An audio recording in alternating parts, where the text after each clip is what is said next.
Gas আপনারা যদি আমার আইডির বিআর স্কোর দেখে লক্ষ্য করেন তাহলে দেখতে পারবেন বর্তমানে আমার আইডির বিআর স্কোর রয়েছে 6297। সেটা বড় কথা নয়, বড় কথা হচ্ছে মাস্টার গ্র্যান্ড মাস্টার উঠতে স্কুল লাগে 6300, সেখানে আমার রয়েছে 6297, তার মানে আর মাত্র 3+ লাগে।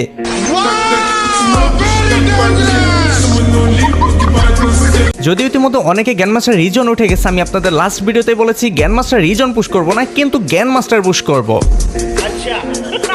যেই কথা সেই কাজ, অনেক কষ্ট করে 3-4 দিন গেম প্লে করে 6297 স্কোর করেছি, আর মাত্র 3+ করলে আমি উঠে যাব গ্র্যান্ড মাস্টারে। বাট একটা বিষয় ভেবে খুব কষ্ট এবং আফসোস হচ্ছে, গেমিং হাসিব এইবার গ্র্যান্ড মাস্টার রিজন পুশ করতেছে না। খুব কষ্ট যে বলা, কষ্ট তো হবেই। আমার অনেক ভালোবাসার ভাই ব্রাদার আমাকে জিজ্ঞাসা করতেছে, গেমিং হাসিব ভাই এইবার কেন গ্র্যান্ড মাস্টার রিজন পুশ করলেন না? আর এদিক থেকে যদি আমার ওয়াইফের আইডি আপনাদের দেখাই তাহলে দেখতেই পাবেন সে রয়েছে অলরেডি গ্র্যান্ড মাস্টারে, বাট আমি রয়েছি মাত্র হিরোইক 5 স্টারে।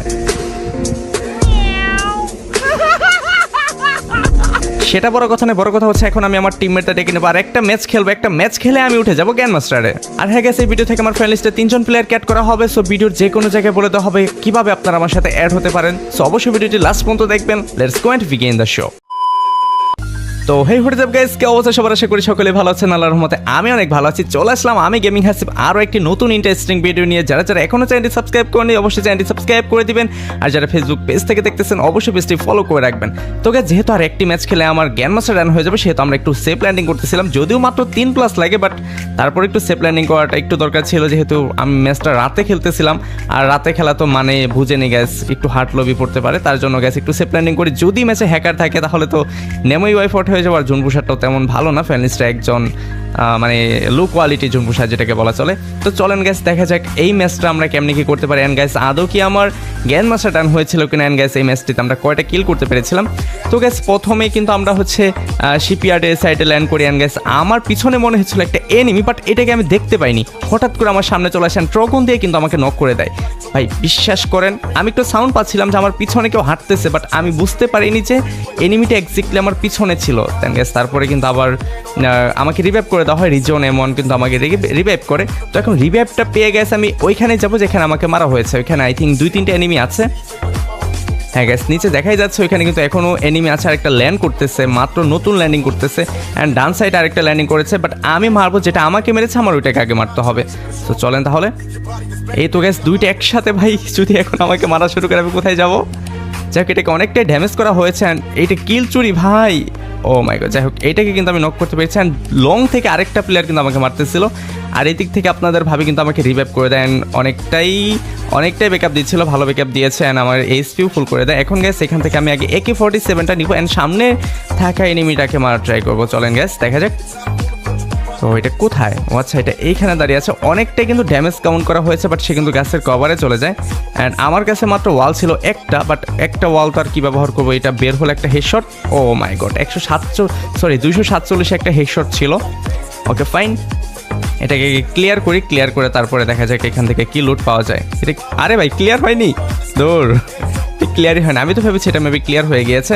তো দেন গ্যাস চলে আসে আমরা সরাসরি আর্সেনালে এসে এখান থেকে আগে আর্সেনাল ম্যাক্স করে এখান থেকে স্নাইপার কালেক্ট করতে হবে। তো আমি প্রথমেই হচ্ছে আগে বেস্ট খুঁজতেছিলাম, বাট ওই দিক থেকে দেখি যে রিজন M1 বেস্টটা নিয়ে গিয়েছে, আমি বুঝতেই পারিনি যে বেস্টটা এই পাশে ছিল। তো এখান থেকে আমি প্রথমে পেয়ে যাই হচ্ছে AWM, আরেকটা স্নাইপার কিন্তু গ্যাস প্রথম অবস্থায় আমার কাছে ছিল। তো এখন গাড়িটা নিয়ে আমি সেখানেই যাব যেখানে আমাকে প্রথমবার মারা হয়েছিল।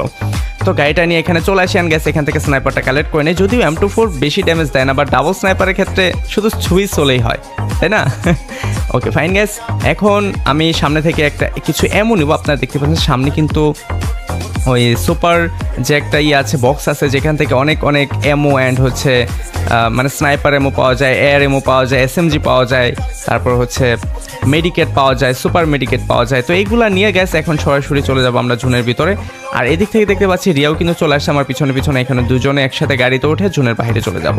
দেন গ্যাস ফাইট করা শুরু করব, কারণ আমার প্রতি ম্যাচে কমপক্ষে 4-5টা মানে 7টা 8টা 10টা এরকম কিল করতেই হবে। তো চলেন গ্যাস, সামনে কিন্তু একটা এনিমি, তো এনিমিটাকে আগে আমি বাহিরে আসতে দিলাম, অ্যান্ড গ্যাস 182 একটা শট ছিল, অ্যান্ড ডাউন হয়ে যায়, অ্যান্ড ক্লিয়ার। অলরেডি কিন্তু গ্যাস আমি 3 কিল করে ফেলেছি, দেখতেই পাচ্ছেন। এখন গ্যাস আমরা সরাসরি চলে যাব হচ্ছে হ্যাঙ্গার সাইডে, এই সাইড ধরে হ্যাঙ্গারে যাব, বাট আমাদের আগে দেখতে হবে যে আশেপাশে আরও কোনো এনিমি আছে কিনা। তো রাইট নাও দেখতে পাচ্ছি আশেপাশে কোনো এনিমি নেই, সো আমরা আস্তে আস্তে ধীরে সুস্থিভাবেই যাব। অ্যান্ড আমি রয়েছি একা, তারা দুজন কিন্তু আমার অনেকটা লংয়ে রয়েছে। তো এখন আমার একা একা থাকতে হলে তো অবশ্যই একটু আমার একটু সেফভাবে থাকতে হবে, কারণ যদি কোনো স্কট আমার সামনে পড়ে যায় তাহলে একদম মহামারী অবস্থা হয়ে যাবে। যাই হোক, দেখতে পাচ্ছি তারা কিন্তু গাড়ি নিয়ে আসবে আমার সাথে, বলতেছে যে গাড়ি নিয়ে আসতেছি আমরা। তো আসুক, সমস্যা নেই। আমার সামনে দেখে কোনো এনিমি আছে কিনা, এখান থেকে আগে ইনহেলারটা নিয়ে নিই। আমার কাছে ইনহেলার কারণ প্রচুর প্রয়োজন হয়, যারা স্নাইপিং করে তাদের ইনহেলারটাই সম্বল। যখন একটা এনিমি তাকে ফায়ার করে তখন ইনহেলারটা নেই কিন্তু এই কথা মেডিকেট করার সুযোগটা পাওয়া যায় না। সো গাইস, চলেন দেখা যাক এই পাশে কোনো এনিমি আছে কি না। এই পাশ থেকে আপাতত কোনো এনিমি দেখতে পাচ্ছি না, বাট এয়ার ড্রপের ওইখানে দেখতে পাচ্ছি একটা ওয়াল ফেলা, তার মানে গেছে ওইখানে এনিমি আছে। সো চলেন দেখা যাক ওইখানে কয়টা এনিমি ছিল কিংবা কেমনি কি, আগে দেখে আসা যাক। আর এদিক থেকে কিন্তু গাড়ি নিয়ে আমার টিমমেটরা কিন্তু অলরেডি চলেও আসছে। আগে আমি এয়ারড্রপটা লুট করি। আরে ভাই, তার আগেই তো দেখা যায় পিছন থেকে কেউ একজন ফায়ার করতেছে। আরে হ্যাঁ, এক শট দেওয়া হয়েছে। আরে ভাই, এই পাশ থেকে কে মারতেছে ভাই, একদম কভার থেকে।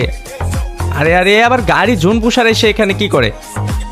আরে ওই এ তো ভাই আমাদের জোন পুষার, এটা হচ্ছে অন্য টিমের জোন পুষার দেখা যায়। ওকে, সে গাড়িটা ফাটানোর চেষ্টা। গাড়িতে একটা গুলিও লাগেনি ভাই, গাড়িটা ফাটাবো আর কি। যাক, এটাকে ড্যামেজ। আরে আরে আরে, শর্টে চলে আসছে ভাই, সিরিয়াসলি এইটা কোনো কথা? যাক, আমি এখানে ক্লিয়ার হয়ে গেলাম। আমার টিমমেট কিন্তু সব শেষ। গেমিংরা M1 অ্যান্ড আমি তিনজনে কিন্তু এখানে মরে যাই। তারপরে বেঁচে ছিল আমাদের জোন পুষার। এখন দেখা যাক আমাদের জোন পুষার রিভাইভ করতে পারি না। সে কিন্তু খুবই নার্ভাস ফিল করতেছিল যে ভাই আদৌ রিভাইভ দিতে পারবো কি না, নাকি কি হয়ে যায়।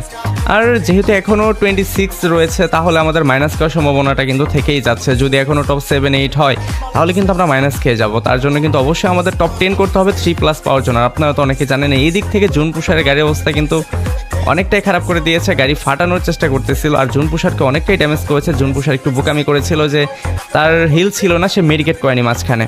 তো এখন দেখি জোন পুষার রিভাইভ করতে পারি কিনা। আর জোন পুষারের সাথেও কিন্তু এনিমি, এখানে এনিমি সাউন্ড পাওয়া যাচ্ছে, তার মানে ওর সাথেও এনিমি। আই ডোন্ট নো সে বেঁচে থাকবে কিনা আর জোন থেকে বের হতে পারবে কিনা।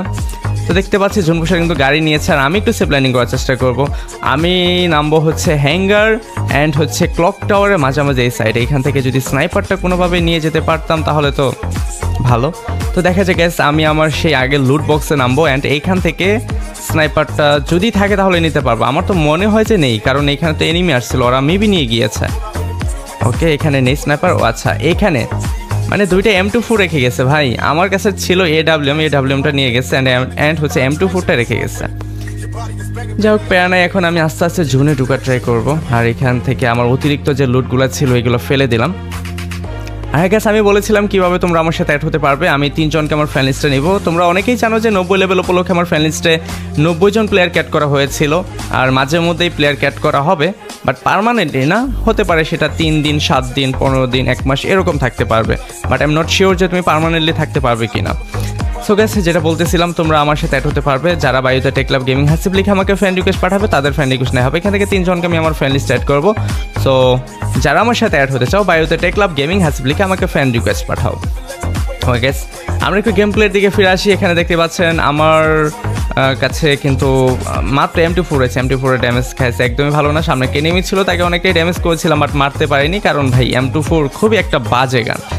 আর ক্লক টাওয়ারের উপর রয়েছে এনিমি। আর এই দিক থেকে দেখতে পাচ্ছেন জুন পুষার অ্যান্ড M1 দুজনে কিন্তু মারা গিয়েছে। আর এই দিক থেকে বেঁচে আছি আমি আর হচ্ছে গেমিং রিয়া, মানে দুজনে বেঁচে আছি মাত্র। তো গাইস, আই ডোন্ট নো যে এখন কি হবে। সামনে যদি কোনো স্নাইপার প্লেয়ার থাকে, হ্যাঁ ভাই সামনে তো দেখা যায় এনিমি স্কোয়াড আছে মেবি। যাক, আমার একটু সেফলিভাবে খেলতে হবে। প্যারা নাই, চিল। আস্তে আস্তে রিল্যাক্সে খেলবো। মানে ভাই আমার টপ 10 করাটা জরুরি। টপ 10 করলে 3+ হয়ে যাবে। আর যদিও ম্যাচটা ভালো হলো না, শুধু জোন পুষারের কারণেই ম্যাচটা বাজে হয়ে গেল। যদি জোন পুষার একটু ভালো খেলতো তাহলে ম্যাচটা কিন্তু ইজিলিতেই উঠে যেত। আর এই যে ভিতরে দেখতে পাচ্ছি একটা এনিমি ছিল। যাই হোক, আমি এখানে ব্যাক করে তারপরে এখানে একটা মেডিকেট করে তারপর বের হতে হবে। আরে ভাই, ক্লোজে চলে আসছে, তো আমাকে মেরেই ফেলতো। যদি ওয়ালটা না ফেলতাম তাহলে তো ট্রগন দিয়ে আমাকে চাঁদের দেশে পাঠিয়ে দিত। যাই হোক, এখানে আমি সুপার মেডিকেট করে নিলাম। অ্যান্ড গ্যাস, কেন আমি গ্যানমাস্টার রিজনপুর দিচ্ছি না এটা তো আমি আপনাদের আগেই বলেছি। বিবেস আইডি শেয়ার করা অ্যালাউ না আমাদের পার্টনার থেকে। তারপর অনেকেই করে, এটা তাদের ব্যক্তিগত ব্যাপার। বাট আমার আইডিতে যদি কোনো প্রবলেম হয় তাহলে পার্টনার প্রোগ্রাম থেকে গেইনা থেকে কোনো কিছু করবে না, আমাকে মানে ডিরেক্ট বলে দিয়েছে যে যদি আপনার আইডির কোনো সমস্যা হয়, যদি কেউ হ্যাক ব্যবহার করে আপনার আইডি সাসপেন্ড করে দেয়, তাহলে কিন্তু আমরা আপনার আইডির বিষয়ে কোনো কাজ করব না। তার চেয়ে ভালো আপনি একা খেলেন, কোনো সমস্যা হলে সেটা আমরা বুঝবো, আমরা দেখবো। তার জন্য ভাই এত দামি আইডি, আমার আইডির দাম মিনিমাম ভাই 8 থেকে 10 লাখ টাকা হবে। তোকে সামনে যে একটা এনিমি, ও মাই গড, এটাকে নক করে দিয়েছেন, আরও একটা চলে আসছে। আরে ভাই ক্যারেক্টার, ও নো, কিভাবে মারলো ভাই আমাকে, মাত্র বিজন দিয়ে মারলো ভাই, বিজন ভাই, ওর ক্যারেক্টারটাই ভালো কাজে লেগেছে। হ্যাঁ, আমি যে ড্যামেজ দিয়েছি এটা কিন্তু কিছুই না। ওকে গ্যাস, ফাইনালি গ্যান মাস্টার কি ডান হবে নাকি কি মাস্টার? ওকে গ্যাস, মাস্টার শো হচ্ছে। আমরা লবিতে গিয়ে দেখি যে আদৌ গ্যান মাস্টার শো হয়েছে কি না। তো দেখি কয়টা কিল করেছি আমরা হচ্ছে এখানে দেখতে পাচ্ছি মাত্র 22+ দেওয়া হয়েছে। আমার প্রতি ম্যাচে ভাই 30, 35, 40, 41 প্লাস থাকে, শুধু এই ম্যাচটাতে একটু কম প্লাস পাওয়া হলো জুন পুষারের কারণে। টপ 6 হয়েছি। অ্যান্ড এদিক থেকে দেখতে পাচ্ছি মাত্র 4টা কিল করেছি, কিল করা দরকার ছিল 7টা 8টা। তো গ্যাস, আগে আমি গ্রুপ থেকে বের হয়ে আগে দেখি যে আমার হলো নাকি গ্যান মাস্টার ডান। ও নো গাইস, মাস্টার শো হচ্ছে ভাই। 3-4 দিন পরে উঠলে তো অবশ্যই মাস্টার শো হবে। যদি আমি 2 দিনের ভিতর উঠতাম তাহলে অবশ্যই গ্যান মাস্টার শো হতো। আর এখানে দেখতে পাচ্ছেন 6362 হচ্ছে গ্যান মাস্টার, আমার স্কোর রয়েছে 6319। তার মানে আর মাত্র কিছু প্লাস লাগে, তাহলে আমার গ্যান মাস্টার শো হবে। প্রায় প্রতিদিনই লাইভ স্ট্রিম করা হয় আমার গেমিং হাসিব ফেসবুক পেজে, সকলে চলে আসবেন। আর আমি লাইভ স্ট্রিম ছাড়া তেমন ম্যাচ খেলি না, হঠাৎ মাঝে মধ্যে 2-1টা ম্যাচ খেলি। তো চলে আসবেন সকলে গেমিং হাসিব ফেসবুক পেজে, তখনই খেলা হবে ইনশাআল্লাহ, গ্যান মাস্টার ডান হবে লাইভে থাকা অবস্থায়। সো আজকের ভিডিও এই পর্যন্ত, সকলে ভালো থাকবেন, সুস্থ থাকবেন, সকলের জন্য অনেক অনেক শুভকামনা। আল্লাহ হাফেজ।